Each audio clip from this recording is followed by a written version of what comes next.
Let's talk about the report specifications here. First off, for ease, print everything out in PDF format. So print the PDF, all your different charts and tables and everything else, so that they can be utilized and read by everybody. Make it easy on them to actually move this data around. I would encourage you to put at least minimal password protection on that PDF so that it can't be opened by a casual observer. That way you're securing it. Any of these reports that you're going to do, any of this documentation that you're going to do, goes through the attorney that you represent that is hiring you. It always goes to them or to their assistant, and we don't allow anybody else to get to that data. And if somebody comes to us and says, well, we need that data, and I'm a member of the court, then what you can say to them is, you need to go to the attorney, and they'll give it to you. I'll be glad to pass it through. Follow the chain of command, as it were. The whole idea with this report is to communicate that mission or the goal of this particular investigation. So make that statement very clear and understandable up front, and make it very logical, make it very consistent, make it easy for somebody to actually read. Let's talk about the guidelines for writing a report. This is general for you. First off, remember I told you, be ready, be a good writer. But when we focus on this, be ready and be a good writer and know your topic through your own experiences. Don't reach out to somebody else's experiences and make them your own, because they're going to ask you, well, is that your experience? No, it's not. I just know about that. Well, no.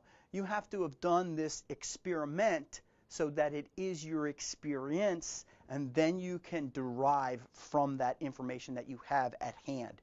You can't be reaching out to something else. Try and avoid all the hypothetical questions that are out there in your report writing, because also that'll make it easier when you're doing your testifying if you get to be that expert witness. Apply theoretical questions to guide and support opinions based on factual evidence. So you're tying that back. If you're the expert witness, you need to tie that back, and you need to say, okay, here's the factual evidence, and then here's the theory behind that. That's sound theory that has been discussed in other court cases in a lot of cases.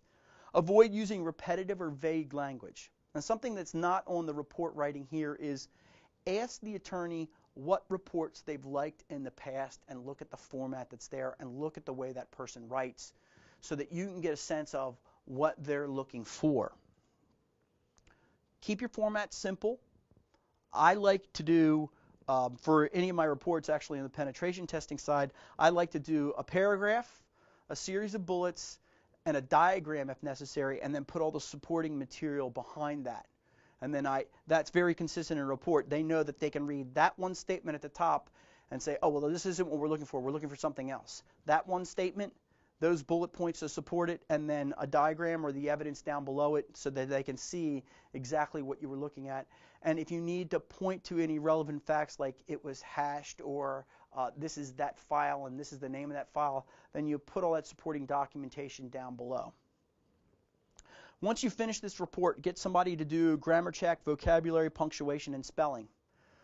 My wife is an excellent writer, and she says, let it sit for a while and come back and look at it. When I build classes, what I do is I write up my initial outline for it, and then I wait, depending on how much time I have, either 8 minutes, 8 hours, or 8 days to go back and review that. And then I'll rewrite that outline, and then I'll take an action from there. Once I've rewritten that outline and go back and say there's all my facts, okay, now I'm going to generate all of my content, my raw content for what I'm going to present.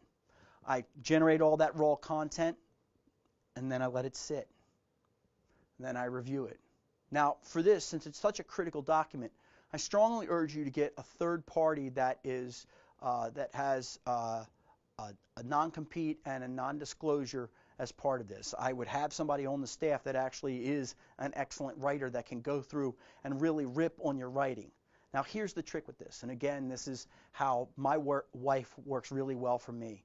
She needs to understand the topic, but not necessarily the content, and she needs to question you on it, and you need to make it a collaborative process to make this the best that it can be, to achieve the goal of having convincing arguments there and your scientific information is clean and neat, and you remove all of that junk that gets into our writing.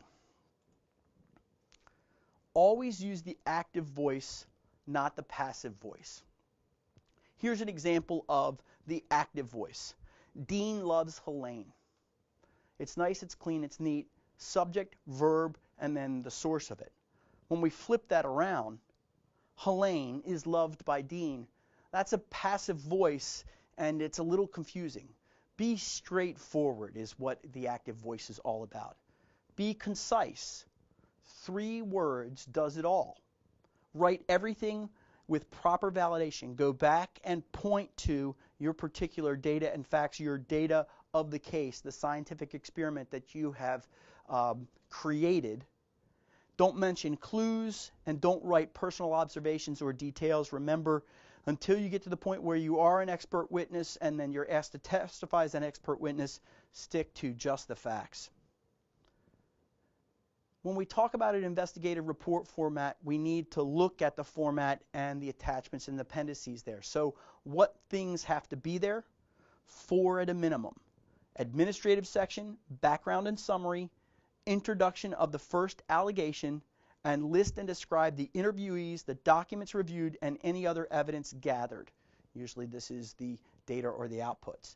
For the appendices that go along with this, you really want the true data of the case, the metadata on any information, signature analysis file that points to the validity of these particular documents that you're using, or these particular files. Remember, there's the hash values.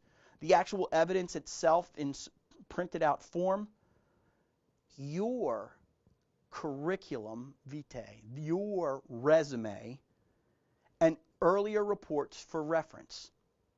Again, we're going to deal with this portion of it in the expert witness section. We need to document a case report, and that breaks down into 3 elements in the set. The report documents, the supporting material, and the report media analysis worksheet.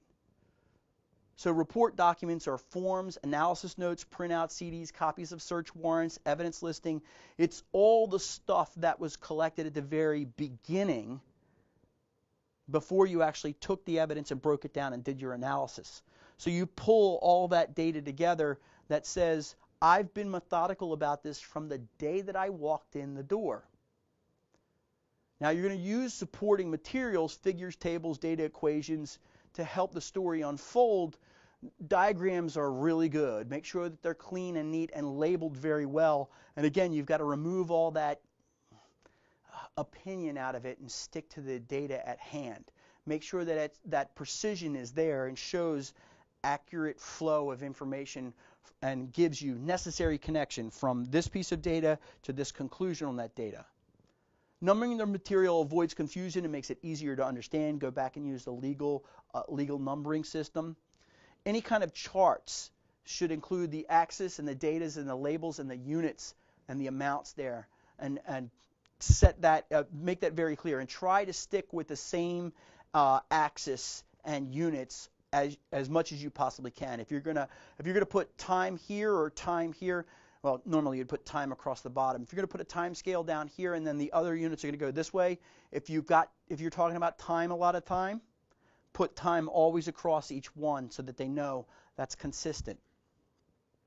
Tables and figures should be inserted after the paragraph which they are discussed. That's why I say summary, bullet points, and then your graphic below or the discussion about that graphic.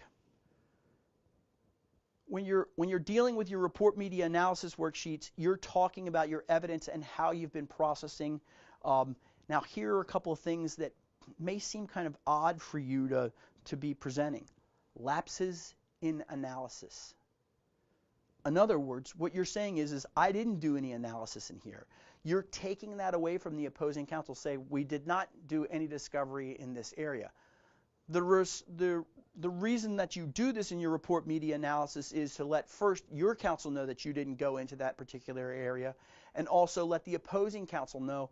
So since you didn't do that, if their expert doesn't do it before you get to court, well, then you just say, I didn't search in that particular area. That wasn't a part of the scope of this evidence right here. How you found the evidence, you've got to tell them where you discovered this evidence, what crime scene it was sitting at. Special techniques required beyond the normal process. If you're doing steganography, steg analysis, cryptography and cryptanalysis, password cracking, you have to explain that process to them. That goes beyond just reviewing the data there and laying it out on a timeline. If there are any kind of problems or broken items that you've encountered in this, explain those broken things. If you've got a cell phone and somebody stomped on it, say, I collected up all the pieces from the scene, I rebuilt this phone back to its original specifications using the parts that I had there at hand, and I actually got it to work. So tell them that it was broken and you fixed it based on the fact that somebody stomped on it at that location.